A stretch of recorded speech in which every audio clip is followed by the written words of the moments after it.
Hey everyone! Today I want to talk about a book that shook the world of economics and beyond, Thomas Piketty's. This book is a game changer, and here's why it matters so much. Piketty, a French economist, dives deep into the dynamics of wealth and income inequality over the last 200 years. He argues that capitalism, if left unchecked, tends to concentrate wealth in the hands of a few, leading to serious social and economic consequences.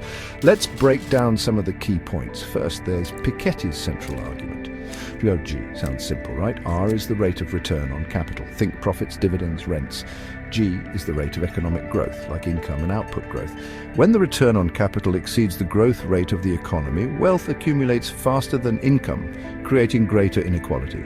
This has been a recurring feature of capitalism throughout history, except during times of war, depression, or government intervention. Next, Piketty analyzes historical patterns of inequality. In the 19th century, wealth was highly concentrated, with a small elite owning most of the capital. Fast forward to the mid-20th century, and inequality decreased thanks to world wars, the Great Depression, and progressive taxation. But here's the kicker. In the late 20th century to today, inequality has risen again, with wealth concentration returning to levels seen in the 19th century. This U-shaped pattern suggests that the reduction of inequality in the mid-20th century was an exception, not the norm. Piketty also broadens the definition of capital to include any asset that can generate income, like real estate, stocks, and bonds.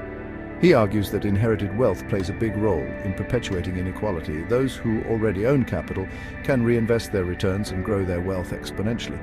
Then there's the rise of the supermanager. In modern economies, extreme income inequality is also driven by skyrocketing executive pay, especially in the US. These high earners, or supermanagers, often have compensation disconnected from productivity or performance. Piketty warns us about the risk of a patrimonial capitalism, where economic power is dominated by inherited wealth rather than earned income. This undermines meritocracy and democratic values. But Piketty doesn't just diagnose the problem, he offers solutions. He proposes a global wealth tax to reduce wealth concentration and fund social programs.